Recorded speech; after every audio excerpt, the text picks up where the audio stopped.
to make sure. Hi, Hold on. Tasha. You guys Hi, were Laura. live. Okay. You're looking at two people who don't see very well. Yeah. So, all right. Well, you might want to turn that down on the screen. Okay. So you can hear us. All right. Yeah. So it's pretty interesting that this is like I said, this is our first live stream. In case you just didn't hear that last 5-minute thing that we did, it's our first ever live stream, so we don't really have a clue as to what's going on right now. We just kind of hit some buttons, and like everything I do, I don't make it simple. So I've got a camera setup going, I've got this new software going, and I'm like learning all of this at the first time we're doing it. So thank you so much. Really appreciate you being here. We are excited to be here. So like I said, one of the things that we wanted to do when we hit 100,000 subscribers is finally do a live stream. And we haven't done that in the 3 years and 9 months that we've been a channel. Well, I've been on some live streams. Yes, you have. So I was on KG Tropicals and a couple others at one point. And then I said, okay, you know what? I think it's time. I think it's time to go ahead and do a live stream. Yes, happy Wednesday. So yeah, happy Wednesday. Yeah, again, thank you so much for being here. Really appreciate it. I want to thank everybody who's been here for a long time. Would love to hear from you in the chat. When did you subscribe to the channel? Because I was thinking about this the other day. When I subscribe to channels, I always know like when I subscribe to a channel and like how many subscribers they have. Like I still remember the old days of subscribing and then knowing exactly what the subscriber count was of my favorite channels. So again, thank you. Thank you to everybody who shares our videos and likes the videos and comments. That kind of stuff is really important for us. It helps get the word out. Super chats coming in. Wow, thank you so much. Fish Tank Barn, appreciate you being here. Thanks. Hope to see you at some point when these aquashellas and things start opening up again. That would be pretty cool. But again, yes, thank you for those buying the shirts and for some of us the members. I know for some of you that the membership thing is kind of a touchy thing, and I'm glad that we're live, because one of the things I want to mention when it comes to the memberships is we are not a channel that puts our stuff behind a paywall. So we do a member video once a week, and it's kind of like behind the scenes stuff. But I don't even see them because I'm not a member. She's not a member. Literally, I've never seen one. She always wants to see them, and I tell her, well, you got to be a member. But yeah, that kind of stuff, it's just more of a behind the scenes kind of vloggy thing. So again, thank you so much for the support. What are you pointing at? The background? Carolyn loves the Christmas stuff too. This is going to be a great stream. Yeah, I've got I really love bad Christmas, eyes, and so. Yeah, we can't really see the chat all that well. But I wanted to take some time and talk a little bit about, because there's some things that are going to be changing. Thanks, John, KG Tropicals, John and Lisa. You guys are awesome. And by the way, John, thank you. Thank you for putting up with me all week, because I had like a million questions about this process, and John is very patient. He can be very patient, and he answered all my questions. And I'm sure there were times he's like, oh, come on, dude, just figure this thing out. But John was a big help. Hey, John, Jason was panicking when he couldn't get it to work. It was hilarious. I wasn't panicking. I was just like, oh, why isn't this thing starting? So, all right. Thank you, Eric. Hope to see you at a Greenwater meeting here pretty soon. Thank you, Clay. Appreciate it. Thanks, DJ Fishes. D-Max, thank you so much. Appreciate your support. Clay and Jelly. Cool. So I wanted to take a couple minutes and talk about, there's some changes going on with the channel now as we move into 2021. And I hope you're going to think that they are good changes. And it's something that we've talked about a little while. And that is, since the beginning, we started this channel, like I said, not quite 4 years ago. And we'd always released videos on Wednesdays and Saturdays. Yeah. And those were the simple days. It was just 2 videos. And then things started to change. Joanna came on the channel, and she brought your artistic side, I would say. Weird slash, I don't know, whatever you want to call it, artsy. Yeah, weird artistic side, and that's okay, because and I don't have that, right? If you look at some of my old aquascapes, you'll see like, wow, nice job with the pile of rocks, man. Yeah, that was as good as I could make that. So then we started adding the Monday video, and so we had Mondays and Wednesdays and Saturdays, and then we did the member thing, and that was Mondays, Wednesdays, Thursdays, and Saturdays. And now Joanna's got her own channel the small scape where she talks about all kinds of things. I don't even know how to describe it. So miniature stuff. He calls it like craftsy and It is. artsy and whatever, little projects. But he gets to edit that too. So he basically never leaves the computer. Yeah. So with that, doing 5 videos a week, we're now starting to change things up. And so for those who have been following the channel a while, just wanted to make you aware that yes, some things are going to be changing a little bit. The Saturday videos are now going to move to Friday. And then Wednesdays, we're going to try as best we can to keep this as a live stream night, 8 p.m. to 9 p.m. on Wednesdays. We're getting to a point now with our boys getting a little older. We've got a little bit more consistency to our schedules, although like the weekends are still really busy. And then Tuesdays and Thursdays are super busy with kids stuff. And so it was like, okay, well, we pretty much got a day that we can do it. And so instead of having that video coming through on Wednesday mornings, we're probably going to switch to a live stream. And then what we were doing on Wednesday may very well switch to Monday, and Joanna and I are going to probably share Mondays. So for those of you who really love the Monday videos and the Happy Monday stuff, that's still going to happen, but maybe a couple times a month as opposed to every single week, just because it's a lot for you now, I would say, between our channel and then your own channel. Sure. So there's a few things that are changing. Just wanted to kind of share that with you. But in 2021, we're hoping to do all the wonderful things that we try to do, and that is I'm hoping that things open up a little bit. We can back into fish rooms. I've got so many fish rooms that I want to tour, and I haven't been able to do it lately because with everything going on, and fish stores and species profiles and all kinds of really cool stuff. Thank you, NW George. Appreciate you being here. Appreciate your support. And Richard too, thank you so much. You are real, care about the wet pets and educate. Thanks, KG. Now a bum. A burn. I'm like, what does that mean? A bum. Who knows what you're reading? It's probably not even what they're writing. Hey, you know what? I try to do the best I can. We're going to get him some glasses. I'm not getting, because I don't need desperately glasses. Needs them, and then we can match. No, I don't need glasses. So thank you so much, Sarah, for being a primetime partner. Appreciate that. And if I've missed anybody, I'm sorry. It's just we're new, and this is probably going to be really strange. And then hopefully we'll get better as time goes on after John answers all the rest of my questions. So thank you, Old Fish Guy and Benjamin. I appreciate it so much, again, for the support you've shown us. So yeah, the live streams, our plan here is to answer questions. We will have a topic. So today we just kind of, we're winging it a little bit more than I probably would normally. Yeah, I need glasses. Yeah, that may be. Thank you, Fairlow's Aquatics and Jennifer. Thank you so much.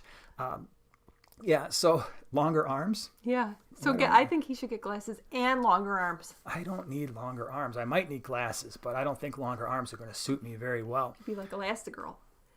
Yeah, and that's the one from the cartoon. The cartoon. Yeah, Incredibles. Incredibles. Yeah, that's what it was. So yeah, we are here to. If you've got questions, definitely want to answer those questions for you. Again, really appreciate it. I'm so glad you were here. So here we have a question. NW Garage. I think I said NW George last time. Again, I probably do need glasses. I have an 11 Northwest Garage. I have an 11-inch long largemouth bass, and you've taught me an amazing amount about fish keeping and everything involved. Yeah, bass can be a little bit tricky to keep just because they are large. They produce a lot of waste. Need a fairly large tank, and sometimes they like their food to be live. So, and sometimes if the water quality is not great, they can be prone to disease. But I love the North American fish. You know, sometimes they are so overlooked. You've got some of the shiners that are really cool. We went and we did a tour. Do you remember the tour of the Cleveland Aquarium? I do. All of our vacations center around baseball or fish tanks, fish places, or both. Yeah. And so with the Cleveland Aquarium, they had a huge display of fish from North America, and they're just absolutely amazing. They had bass there. They had the gar. Some of the shiners are super cool. Some of the gobies that you can find in North America are also really cool. So a lot of interesting fish. Even like the pumpkin seed bluegill can be really cool, although they can be aggressive, and sometimes that surprises people. One of the coolest fish tanks we ever had was a 55-gallon. It was actually set up with some perch, some yellow perch, and they were really cool looking. And it's definitely something I'd love to set up again. So Sarah says easier to clean deep tanks with long arms. That's true, and then you can help me scape. that is true. Yeah. Pro tip, when you've got a really deep tank, one of the things that we have is one of those grabbers where you kind of hang on. It's got like the little claws at the end. Yeah. And that really helps grabbing, like if you've got plants that need to be replanted or you've got a rock out of place, that can help. So if you've got a deep tank, don't be afraid to get one of those grabber things. It can really help. I think somebody asked what my channel, we're both J. So if you were asking what my channel is, it's called The Small Scape. It is called The Small Scape. Because it's all about small scapes. It's all about miniatures, yeah. So, Lucas, hi guys. Is a 53 gallon per hour external filter enough good for a planted 20 gallon long in terms of water circulation and biological filtration? So 53 gallons per hour. So a lot of times when it comes to that, usually what's recommended is somewhere between 3 to 4 times your volume, and some people do more depending on the fish that they keep. For a planted 20 long, it's a shorter tank. There's not a lot of depth there as well. So maybe having that 100 gallons per hour or 150 gallon per hour filter, depending on the fish that you're keeping, might be a little bit strong. I have found that we generally, and I've said this a number of times in videos, that we generally over filter a lot of our tanks, and we have more filtration capacity than we need. You're just going to have to see. So the big thing with that is the issue is not going to be your biological filtration. Once your tank is established, I think your bigger issue will be mechanical. So if you're happy with the mechanical filtration with the filter that you're talking about, then you might be fine. If you're not, then you might have to move up to something better. But if it's something you already have, try it.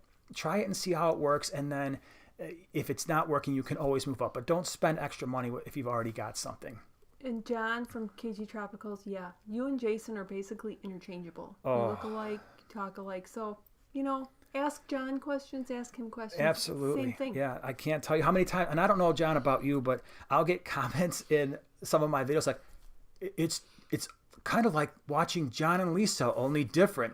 Or be like, I didn't know John had 2 channels. Oh, that's right. You've got the KG Tropical shirt. Yeah, absolutely. Bubbles. So, and then rest in peace, Bubbles. We love you. Yeah, we heard the horrible news.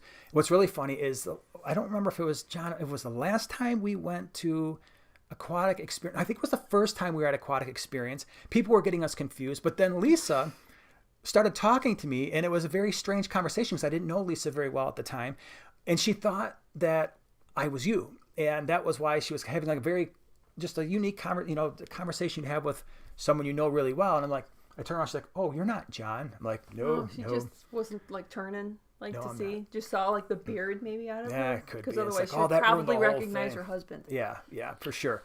He's a little bit taller and better looking than me. So Fishy Mindset, where can I buy that Primetime Aquatic shirt? PrimetimeAquatics.com. We have these things and a few other different types of shirts that Joanna actually designed all those. That's right. I am the artsy person, but we have some new designs coming, so we're making a little, well, you'll see, upgrades to the shop. Lisa KG Tropicals, thank you so much. Thank you for the congratulations. Thanks, Lisa.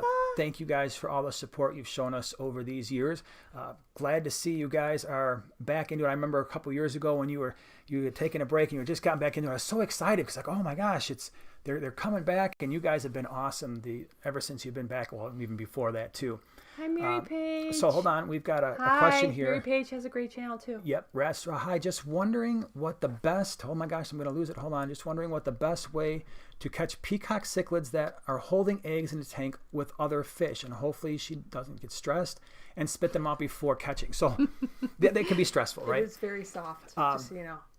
The catching fish that are holding can be a little bit stressful. So what I try to do is, one, they're going to be extremely averse to being caught, even more so than regular fish, at least in my experience, is when holding fish there's a net in the tank, they think that they're going to get eaten or trapped, and so they tend to get stressed out easily. So what you have to do is, my recommendation is, when I catch them, I leave the lights off, I turn the lights on, 2 nets. And if my boys were here right now, they'd be like, oh my gosh, here he goes with the 2 nets again. Every time we catch fish, he's telling us to use 2 nets. But it's true. And what you want to do is use 2 nets and very gently work the fish with 1 net into a part of the tank where then you can take the other net and catch the fish. If they spit out the eggs, sometimes they will take them in again. I would have an egg tumbler ready just in case. That's a really good insurance policy. So if they spit the eggs out and now you're like, oh my gosh, what am I going to do with these eggs? If you put them in an egg tumbler, especially peacock eggs, they tend to do fairly well in an egg tumbler. So something to think about. Hopefully that helps you out a little bit. Do you link my channel? I didn't link your channel, but it's the small scape. So I don't know how to do all that high tech stuff yet. Maybe next week at some point, like on your channel, do you normally, just in case you want to check it out? Yeah, it's in the description. It was a request. I'm not, Yes. Snap Wrench, thank you so much for the chat there. Daniel says, what would be an appropriate size for a school of 20 plus rummy nose tetra? Rummy nose are awesome.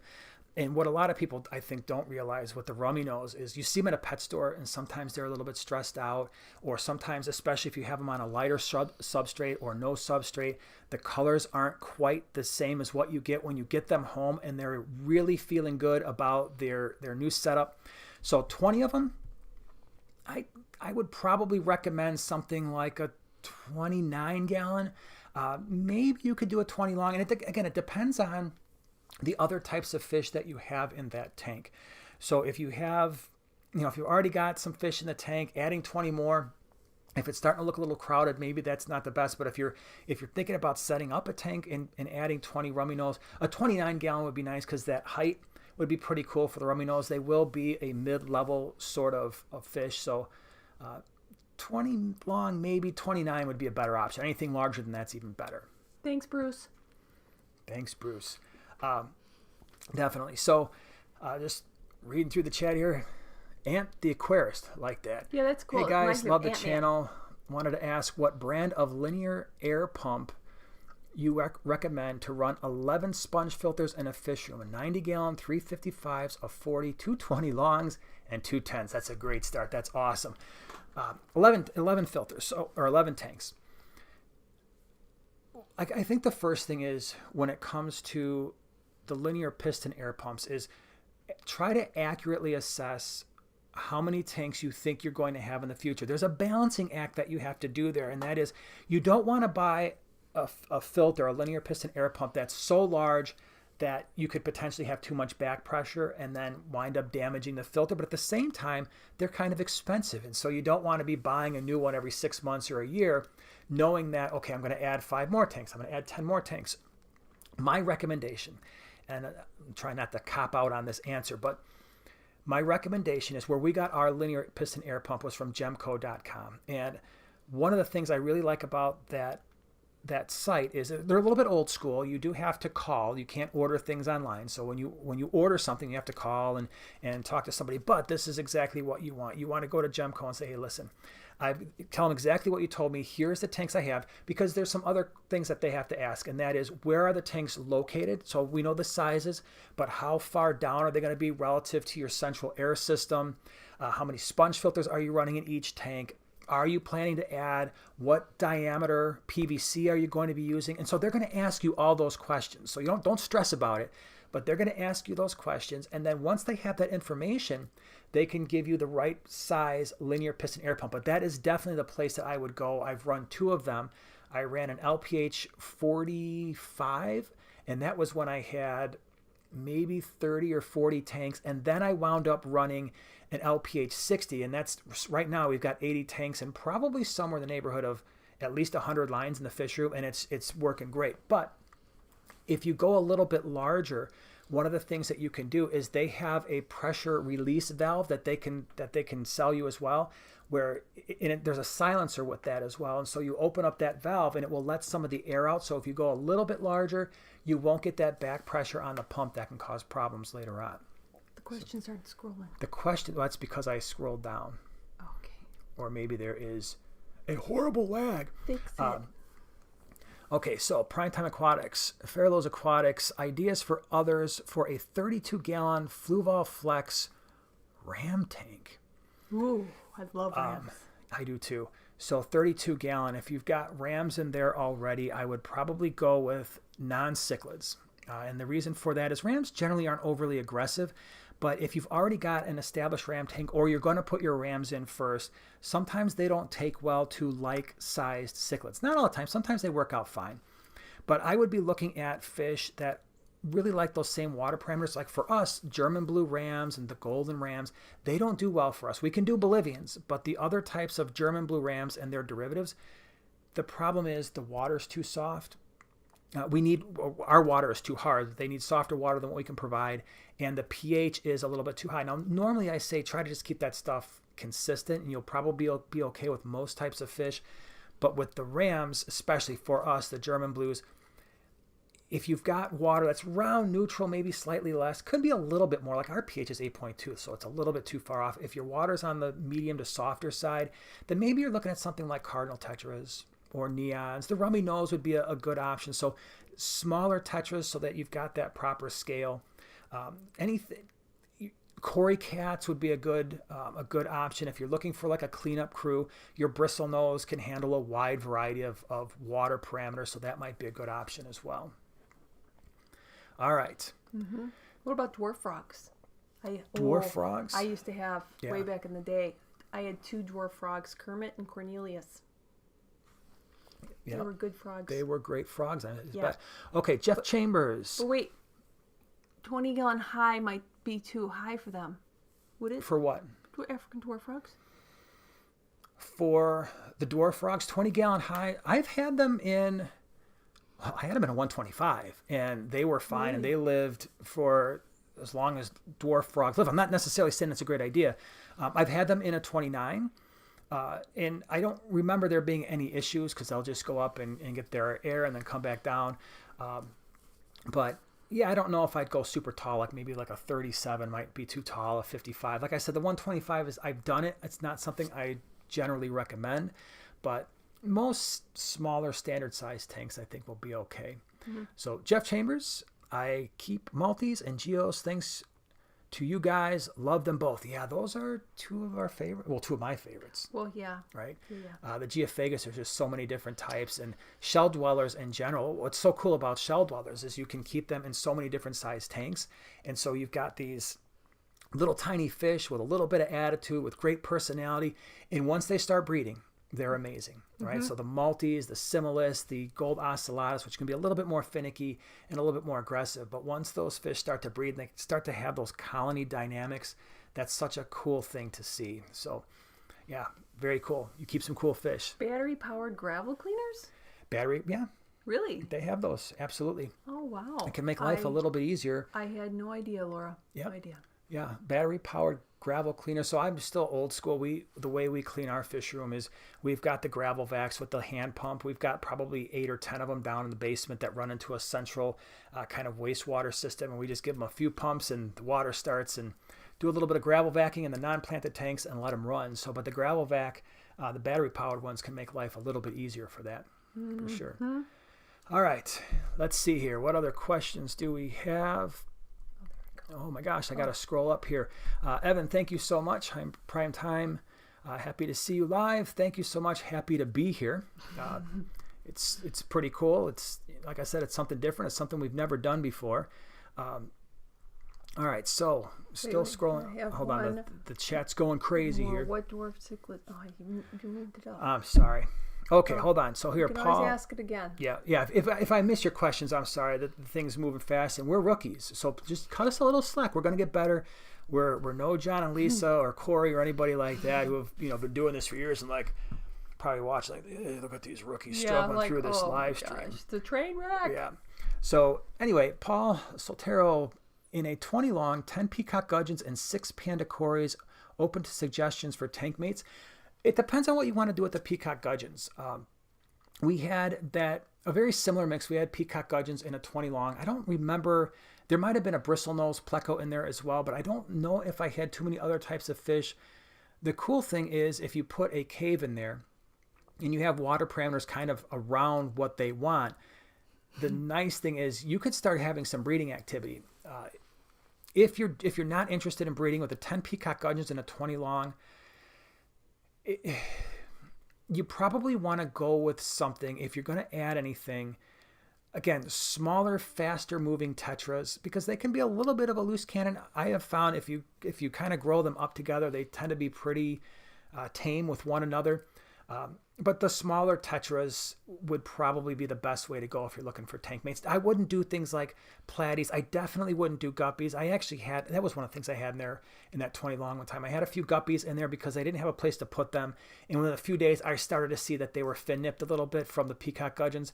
So nothing long fin, nothing slow moving. I think smaller tetras would be the way to go. All right. Eric. E.G. Fishes 76. How are the pumpkin shrimp coming along? Pumpkin shrimp are doing good. So we have them in 2 tanks right now, and we've got them breeding in both tanks. And we're just trying to build up our colonies and get them and eventually bring them to swaps and auctions whenever they open up again. Pleco Army. Should I get a Pleco cave for my bristlenose breeders because the male keeps eating the eggs behind my back? They spawn in a huge log. And I can't see, I just lost a thing. So I think of something like I can't see it when it happens. So if you want to breed the bristlenose, it's the easiest way to do it. And I highly recommend. One of the ways that we've had really great success with bristlenose plecos is we buy the terracotta plant watering sticks. I did a video a while back. It just says something like cheap caves for your aquarium, where I talk about, it's like a little 3-minute video. But what's so cool about those terracotta watering stakes is they're tapered at the back. And so what happens is the males have a much easier time, because they have to trap the females in that cave. They have a much easier time doing that. And then once they spawn, the female will leave. And then the male tends to have a really good wedge in that cave, and nothing else really gets in there. So that may help. I don't know if it's going to help if it's that particular male that's eating the eggs. The other thing you want to watch for is if you've got more than just one pair, a lot of times you might get another fish in there that is another male that's sneaking in and eating those eggs, and not necessarily the one that's protecting them. But check out those terracotta watering stakes. They usually come in a package of 6. And you've used them before too, right? Sure. And for what have you used them for? I can't remember what we had. You had them in your tank at one point. Maybe it was just a hangout for a shrimp or something, and they kind of go in there and get away from the light. No, I think I had plecos. Okay. All right. So what do we got in here? What do you want to... I'm scrolling. And it does look choppy. I don't know why. It looks choppy there. Yeah. Huh? Looks choppy there. Is it looking choppy the whole... Is the whole thing really choppy? Because that would stink if the whole thing is choppy. Watering stakes are okay, legit. Love your channel. They Thick are number legit. 20. Yeah. So, UV lights. What are your thoughts on UV lights? Oh, UVC lights. So they can be very valuable when it comes to, if you know your tank has a specific disease. I know that people, they absolutely swear by them. So, it's a really good thing to have on hand if you've got any potential issues. So things like ick, it can help clear ick a little bit faster. If you have any issues with bacterial disease where you've got something in the water column, that can help. It can certainly help with green water. So that is an option as well. So I would take a look at all of those things and see if you have those issues. That may be very, very helpful for you. Thanks, Mark. He's better than me. What? Nothing. Who's better than Were you who? trying to fix it? I don't know. Yeah, I don't know why it's so choppy. I'm looking at the playback right now, and it does look a little choppy. I'll have to figure that out. So it says, hold on, let me just take a time out here, everybody, because choppy streams are annoying. Do we look like robots? Stream is healthy, so I don't know what that means. I know what it means, but it doesn't appear that something is off. So I'll have to see. It's something that we'll have to fix for next time, because... But the sound is fine, Christopher says. Okay. That's good. Yeah, yeah. So all feeds are choppy. All right, good. Good to know that all feeds can be choppy. So maybe if we just stand really still, the choppiness won't be... You won't be able to tell. Nearly as bad, right? Don't move. All right, so don't move. Stop moving. We're not even going to move our mouth anymore. Thanks, Lisa. So, okay. They were known for the echo for a while. higher bit rate on OPS. Yeah, that could be it. So I have it set to, well, I mean, we'll have to probably tone that down a little bit. Okay. What do we got going on here? Can I, all right, so Hulza P? I don't know. Can I feed new fish that I just added if they look hungry, eating stuff around the tank? So yeah, if your fish are looking hungry, and then you just add into the tank, just give a little bit of food. Nothing crazy, because usually new fish are kind of exploring the tank and getting used to their surroundings. And if there's other fish in the tank, they're trying to figure out where they're going to be from a status perspective. But if you want to give them a little bit, like a little pinch of food, see if they eat it. What the interesting thing is, when we look at how fish are transported from the site at which they originally ship all the way to your house, they don't eat a lot at that time. So by the time they get to their final destination, there's a good chance, especially if they haven't spent a lot of time at the pet store, that they really haven't eaten much in the last potentially week or so. So if they are ready to eat, that's a good sign. I would definitely give them a little bit of food. If they ignore it, don't worry. All right. So sometimes new fish, when you add them to a tank, they will maybe shy away from food for a day or so. If it goes longer than a few days, then maybe you want to start looking at potentially other issues. But yeah, if they look hungry, give them something to eat. Give them a little snack. All right, what do we got here? What did you say? Bruce thinks you can do it. Bruce thinks I can do what? Saying the chappie's okay. Oh, you can do it. All right. Well, yeah, we'll figure that out. Hold on here. We got Hardeep. Will Mbunas enjoy Rapashi Super Green? I have fed Mbunas enjoy just about everything. All right, so it's just a matter of it's almost like, what won't they eat? Right. I cannot honestly remember anything that an Mbuna has ever actually refused. So I have fed them, when it comes to Rapashi, I have fed them the Community Plus, the Morning Blend, and then there was another one, Soylent Green. I have fed them all of those. They eat them. They will make a huge mess with it, no doubt, because they'll take that, if you put a chunk in the tank, and whatever the main fish is, he's going to run around with that thing in his mouth, and other fish are going to chase him around. And it'll cause a little bit of a mess, but yeah, they'll definitely eat it. What dwarf cichlids, Daniel? I got you. What dwarf cichlids can you breed in a 20-gallon? Oh my gosh. The ones that I wanted from Kasha, remember? Yeah, so dwarf cichlids in a 20-gallon. Certainly you could do a pair of rams. Pistos are great for a 20-gallon. We went and did a tour of Aquatic Clarity, I don't know, a year or two ago, and he had a lot of, it was the same footprint as a 20 high, but it was a shorter tank, and he had tons of Pistos there. Look at Nanacara, Anomala. Those are the fish you're talking about. They're almost like, imagine electric blue acaras, only they're like tiny. They're maybe just a couple of inches or so. Those are really cool fish.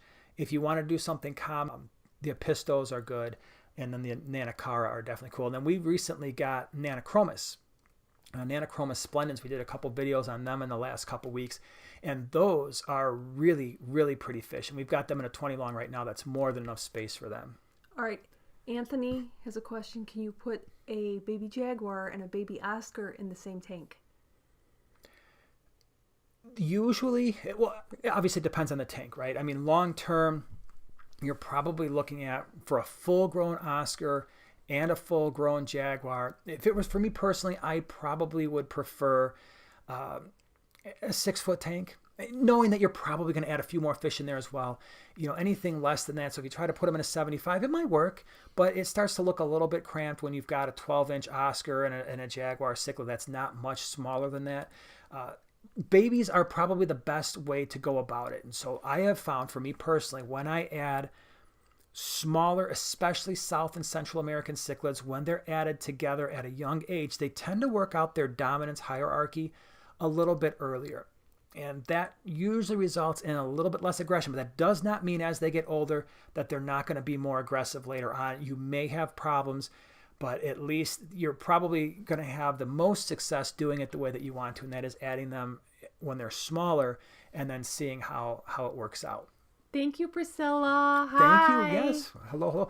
And Priscilla's got some really cool art. She's been posting on Instagram. Yeah. Every time you do your thing, I'm like, oh, that's so cool. I wish I had that skill. Yeah. And I don't have an artistic skill. No. Okay. Hold on here. What do we got? Let's see here. I missed, there was a question I was trying to remember. Oh, what size heater in a 5-gallon?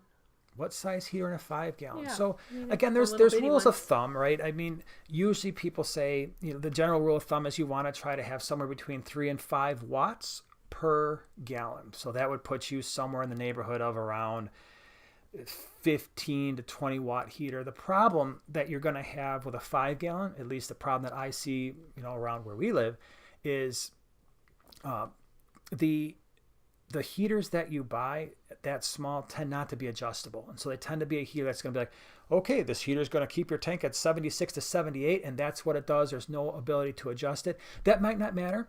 In fact, we've used those heaters in some of our tanks, and it was fine. I didn't really have any issues with it. They tend not to last as long as the heaters that are adjustable, but they tend to be relatively cheap. But yeah, I would go somewhere around 15-ish watts. Mm-hmm. Yeah. Liam, for a male and female Betta, we've only had one tank, and that was for the Mahachai. We had a number of them together, and they did just fine. We have not had any others that we've put together, though. Not yet. Yep. Well, although that could change here. We got Clear Bob's over there. He's over there right now. Clear Bob's my boy. He's my little boy, and we want to make little baby Clear Bobs. Yeah, he's staring at us like, and he's at an age. He's at that age where he's starting to think about settling down. Maybe having some babies. A few dozen or whatever. And so I have to find the right girl because he has a very gentle temperament. So I don't want a bully of a girl going in there. Yep. Okay. Aquatics, multiple aquariums. Thank you so much. Appreciate the live stream fund. All right, what do we got here? Let's see. And I really got to figure out my whole eyesight situation here. You heard it. Hold on, Mr. Maven. If I'm saying your name wrong, it's really because I just can't see so well. So I apologize in advance or post messing up your thing. Hello guys. Stocking discus, angelfish, and rainbow fish are a good idea in a 150-gallon tank with a pH of 7.6. I've seen it done. I've been to fish rooms where they've done the discus and the angelfish. The rainbow fish, I have not seen that done. Maybe somebody else in the chat can answer that and see if they've ever done that combination. The only concern I would have maybe with the rainbow fish is they tend to be pretty active, and so now it's more of a behavioral thing. I don't think there's going to be an aggression issue. It's just rainbow fish tend to be pretty fast. When it comes time to eat, they're going to eat very quickly, where the discus tend to be a little bit more chilled out. So that particular combination, maybe I personally wouldn't try. I've seen angelfish and discus. Now, I have to be clear, I haven't kept discus. I'm only going by what I see other people do, and when I go do the fish room tours and the clubs and all that stuff. The number one thing that I hear is that the angelfish tend to be a little bit too aggressive for some of the discus, but maybe the rainbows, I might keep that out. All right, Reginald Bell Johnson. You have a name very close to a character, diehard. Okay. How did we meet? I don't remember. At the fish store. No, I'm just kidding. No, totally. We used to work together. He was in purchasing. I was in accounting. It was kind of like literally the Hatfields and the McCoys. Not supposed to. Our bosses hated each other. Yeah. But we met and angered them both. Yeah. So our departments were mortal enemies. It was just like the VPs of each department. They really didn't like each other, and therefore a lot of the employees didn't like each other. But then when we met, we kind of brought the two bridge that gap. Yeah, and the whole company just turned around and actually went closed. Out of business. Yeah. But we tried to bring the two departments together. And there was a question, Victor Broken, is that it? I think I've missed it here.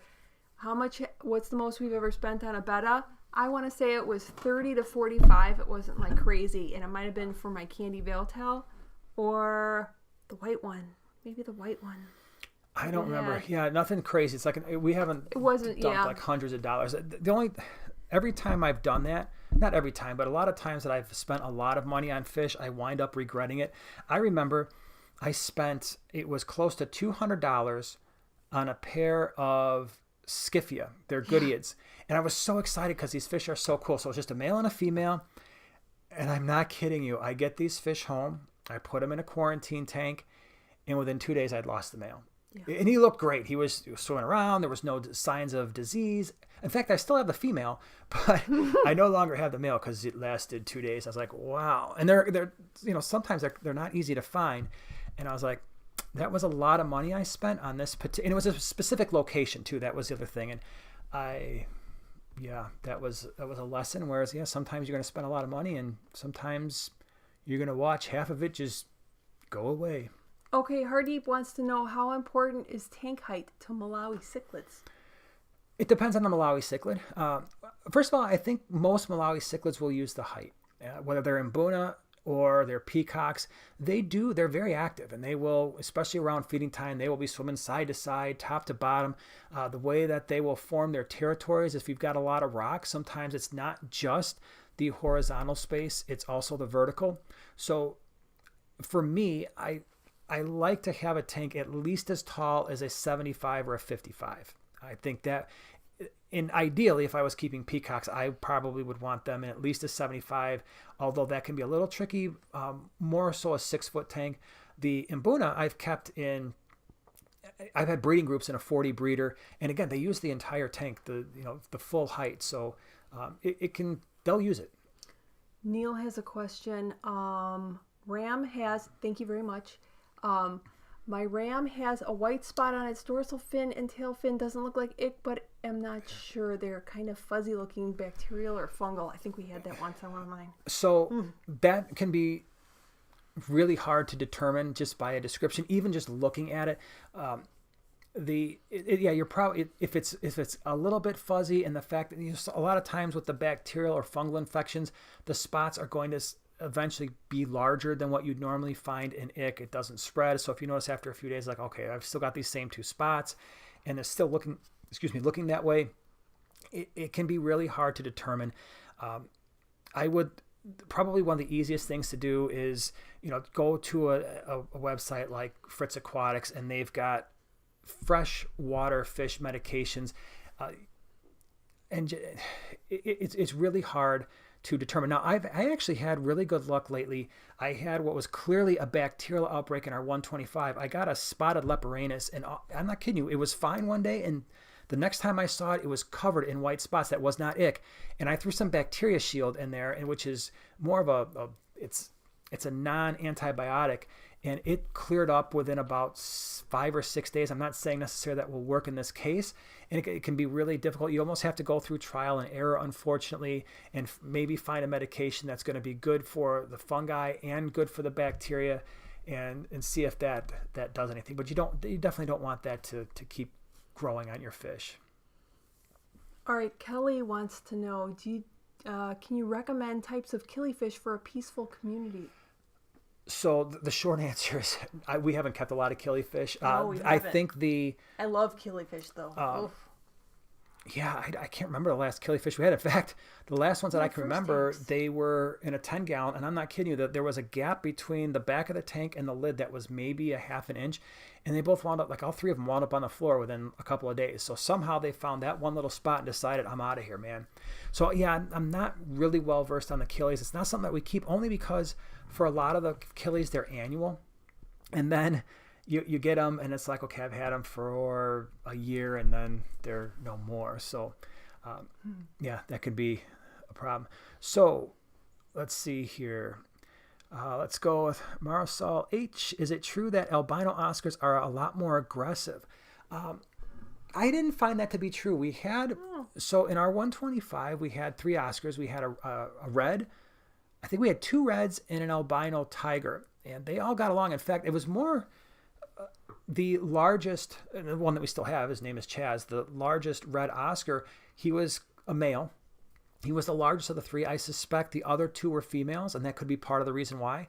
But he basically ran the tank, and he wasn't overly aggressive about it. If anything, Oscars are kind of interesting because they'll open their mouth and kind of almost push other fish sometimes, especially other Oscars, but nothing ever escalated into like full-on biting or fin nipping or anything like that. But I haven't found that to be true with the albinos.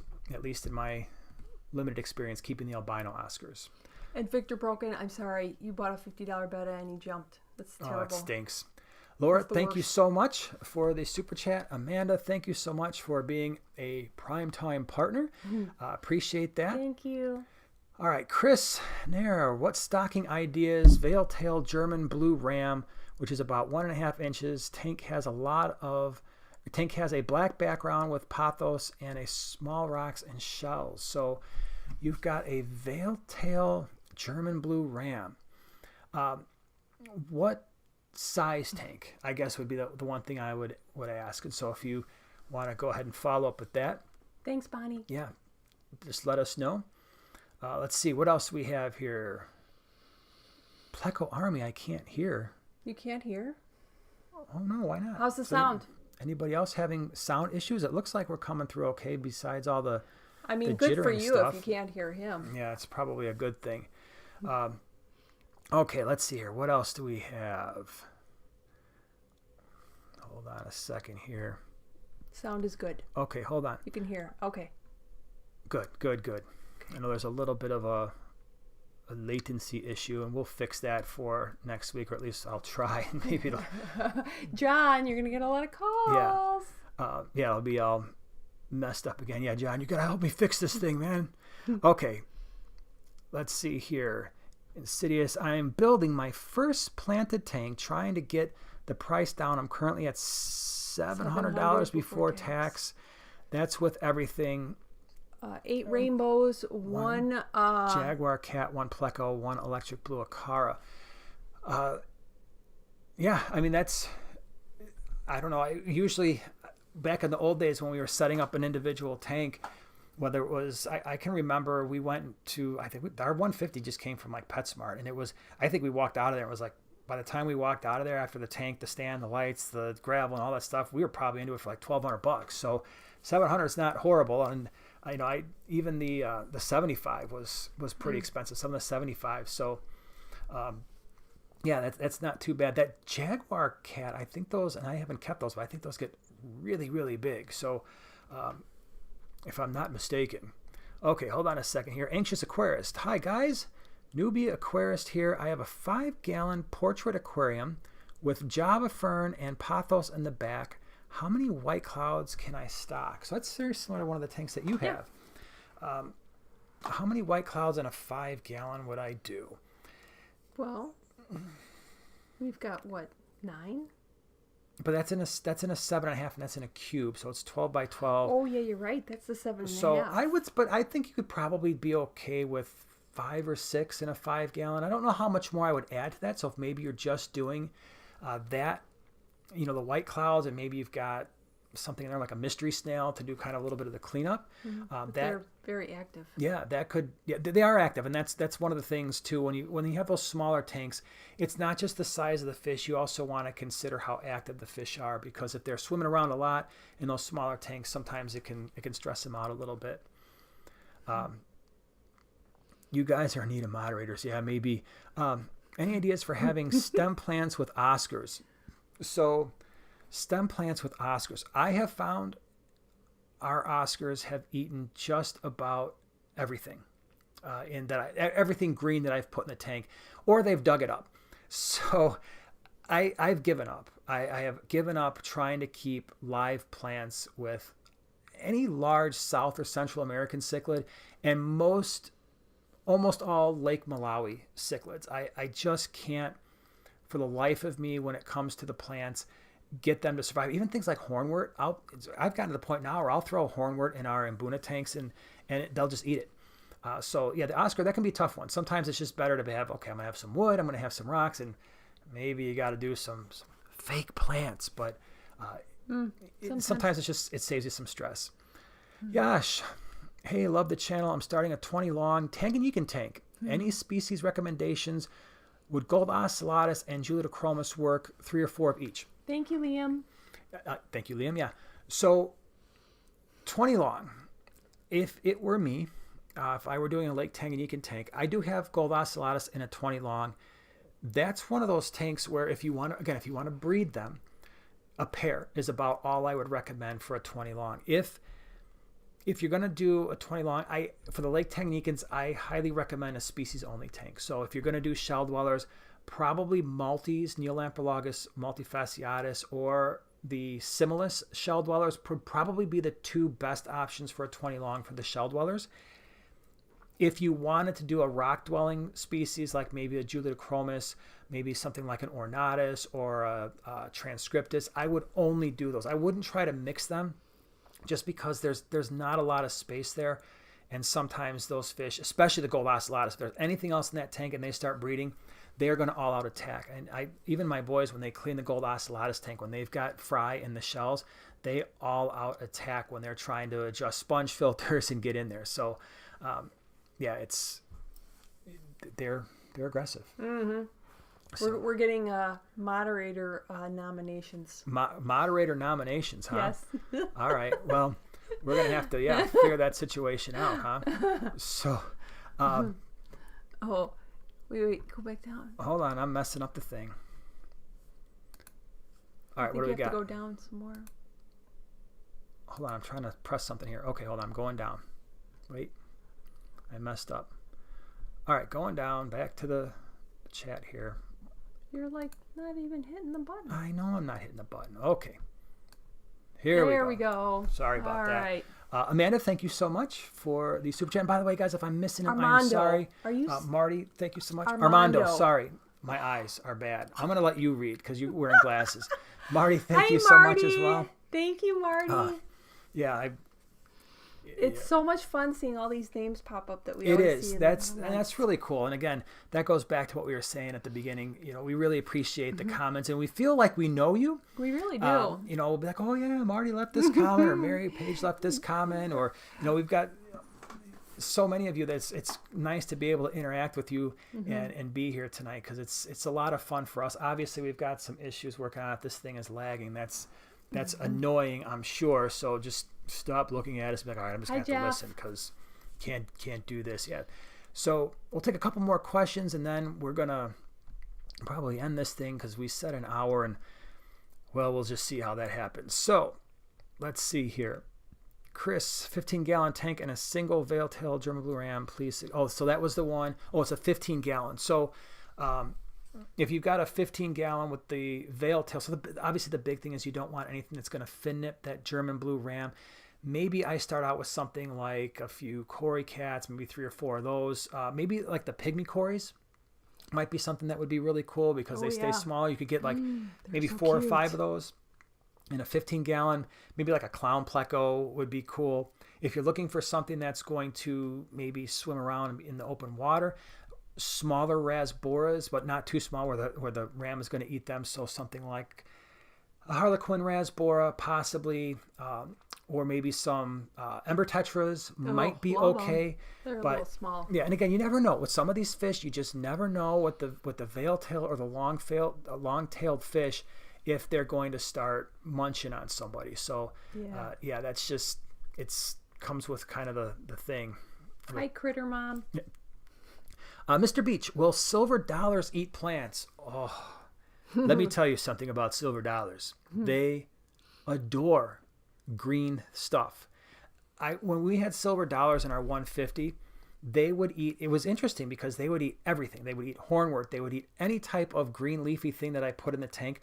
But they also really loved snails. And so when I would take a handful of pond snails or ram's horn snails and chuck them in the 150, we had tinfoil barbs in there, bala sharks, and the silver dollars love the snails, but they will definitely eat plants. And at least in my experience, they love plants. Steven, do you like air stones or wave makers? I always have wanted a wave maker. Well, maybe someday you'll get a wave maker. I don't use wave makers quite as much, and it's not because I don't like them. It's just we have to be very mindful of our power requirements in our fish room because we have so many tanks and so many lights, and that's why really we go with the sponge filters. We heat the room to cut down on the power usage. So when it comes to things like wave makers, that's just one more thing that I have to put in there that's sucking power out of the fish room. If I didn't have that problem, as long as my fish are quick, they're fast moving, as long as they can handle that current. Wave makers can be pretty cool for surface agitation, which will allow the exchange of oxygen and CO2 to happen more efficiently. It just so happens, because of the way we have things set up, that I use air stones.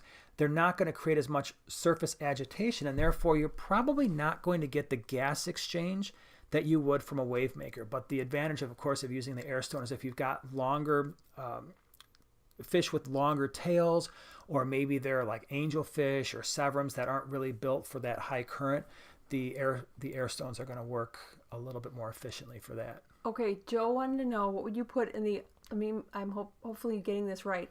What would you put in the upper half of a 29 with multis, or would you have to go bigger? It depends on what your goals are. If you want the multis to build a community and you want them to show that dynamic, I would keep them on their own, because it's amazing. You know, yes, they tend to hang out towards the bottom, but I've got multis in a 40-gallon breeder, and they've bred like crazy.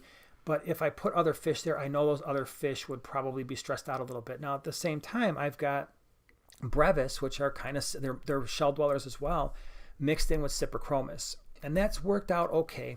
The 29-gallon, I don't know if there is a fish that I really recommend, especially one from Lake Tanganyika, because the Cyprichromis, in my opinion, they need more space. Even in a 40 breeder, that's probably not quite as long as I would prefer. I'd really prefer to have them in a 4-foot tank. So I think for a 29, I would probably just leave the multis in on their own. I think you're going to have the best chance of success. You're going to see their community dynamics a little bit easier. Hi, James. And Lav Snails is here. Hi, Lav. Now I've got like these cool soundtracks going through my head now. Okay, nice. She's got very dramatic snails. Very dramatic snails, yeah. All right, so let's see. We'll take a couple more questions. Again, thank you. Somebody had asked, what was your favorite, what was your first tank size and stocking that you ever had? The first one I ever had? This was back in the late 70s, I guess it would have been. The first tank I ever had, well, it wasn't really a tank. It was a goldfish bowl, but it was one of the ones that are really like short and they're kind of round, almost like they're not octagons. I don't know what you call them, but I had a black fancy goldfish with one eye, and I called him Popeye. Oh, yeah, Popeye. Yeah, and I picked out this fish from the pet store. It was the only black fancy goldfish there. I'm like, I want that one. I remember I was like 5 or 6 years old. I'm like, I want that one. And the guy at the pet store kind of looked at me, and my mom looked at me like, are you sure you want that one? Because at first I didn't know it was missing an eye. And I was like, no, I want that fish because that's the one I want. They're like, okay. And I got this one-eyed fancy goldfish, and it lived for quite a long time in that goldfish bowl. But the actual first tank that I can remember was a 20-gallon. And this 20-gallon had, this is like 70s sort of style, right? The 20-gallon had like a gold paint on the back it had like streaks in it. That was what it was supposed to be. It was like I said, total 70s. It had a gold background, and I don't remember what color gravel, but it was like at one point it was blue, and there was like red gravel. Blue and gold. Yeah. But I specifically remember in that tank we had a gourami, we had hatchet fish, we had neons, cory cats, and I don't remember what else. But those were the ones that stood out for me. I think at one point, I want to say possibly a rainbow shark wound up in there, and I don't remember how that all worked out. Probably not great, but yeah, that was a really cool tank. And of course, we had the little bubbly scuba diver guy in there. It was pretty cool as well. Yeah, I still want one of those. Alphabet Grow. Have you confirmed with other people that green severums seem more aggressive? You know, it's interesting because I did mention that in a video a while back, and that's what that was my observations. I've had a lot of different types of severums. Pretty much at this point, almost all the different types of severums you can have, between the red shoulders and the golds and the red spotted golds and the greens. And my greens were always more aggressive than the other types. And I don't necessarily know why. It could have very well been the setup, but then when I asked that question in one of my videos, a lot of people confirm, yeah, my greens were more aggressive than the others as well. So I don't know if that's necessarily true, but it wasn't my experience, and at least from what I've heard from other people, they seem to think that their greens were a little bit more aggressive than let's say the golds and the gold spot and the red shoulders. I have red shoulders and golds mixed in the 150, they, for the most part, leave each other alone. And I had a group of red spotted golds for a while, and they didn't seem to really be too hard on one another either. What do we think about the Betta hammocks? Never had one. That's a you question. I don't know. I've never had one. I've always kind of tried it. I know Kasha on Creative Pet Keeping, she had reviewed one once, but I always have in my tanks a lot of taller Anubias plants up tall that serves as the little Betta hammock. So yeah, I can't speak to it. All right, so here's a question. Luby's Planet. I don't know if I'm saying that right. If I'm not, I'm apologizing now. Setting up a 20 long for multifasciatus and wondering how much sand you recommend. We'll be using Aragonite. Also wondering with the Aragonite if there are any pH concerns when changing water. So the amount of sand, I do like to go a little bit more on the shell dweller tanks. I know that for some people the concern is, oh, what if there's going to be sulfur pockets? I don't tend to worry about that, just generally speaking, because I haven't had any fish have any adverse effects from a deeper substrate. I worry about it even less when it comes to multis because they're constantly turning the sand over. They're remaking their tank. It doesn't stay the same for very long. Because of that, I might start with at least 1.5 inches, maybe 2 inches of sand, and then put the shells on there. Let them build their sand mounds. Let them do all the crazy things that they do. As far as the Aragonite goes, the pH fluctuations are going to depend on what the KH, the carbonate hardness of your water and your pH naturally is. So if your pH coming out of the tap is 7.6, 7.8, 8.0 already, and you've already got moderate hardness of, let's say, 8 to 10 degrees of carbonate hardness, and it's probably not going to have a huge impact. If you're coming out of the tap at 6.0 or 6.5 and your hardness is very, very low, it will have a bigger impact. So to say exactly what it's going to do, it really depends on where you're starting from. When we first met, he was down to 1 tank, right? You only had the hex? I had 2. I had the 35 hex and the 75. See, I don't remember that. I only remember you having 1. How could you not remember the 75? It took up like half the wall next to the door in the apartment. I don't know. I must have blacked it out. Yeah. But at that time, I had only had my little froggies. Yeah? Yeah. All right, Bruce Fletcher, what is the best aquarium? Best size for breeding Neocaridina shrimp? Mm-hmm. Obviously, they're small, right? So it's not like you need the size to manage a large aquarium to manage their size. What you want is an aquarium that's going to allow you to have stable water parameters for them. I personally like the 20 longs for the shrimp. A 20 high is fine too because they will use the space if you got a lot of guppy grass or hornwort in that tank. I just find it's easier. Obviously, as a tank gets larger, it's easier to manage the water parameters. So there's always a balance there. But I would probably opt for, again, somewhere around a 20 long or so, and I think you'll be in pretty good shape there. Yes, Kelly. Yay, little froggies. Yeah. Yay. All right, everyone. So we are well over an hour here. I'm sorry if we didn't get to your questions. We will, again, our plan is to do this again next week, same time, same place. We will try to get the buffering issue worked out so that we're not having any issues there. Again, thank you for everyone. If I didn't get your super chat, I am sorry. We're working through this. We're newbies. We'll try to get better at this every single week. Again, it was a kind of a milestone for us, so I really appreciate you being here and being a part of this thing. And hopefully we will see you next Wednesday. Mm-hmm. And we'll have a video out Friday instead of Saturday. So weird. Thank you so much again. Like I said, we will definitely answer we'll try to get to more questions next week. So we'll see you later. Bye.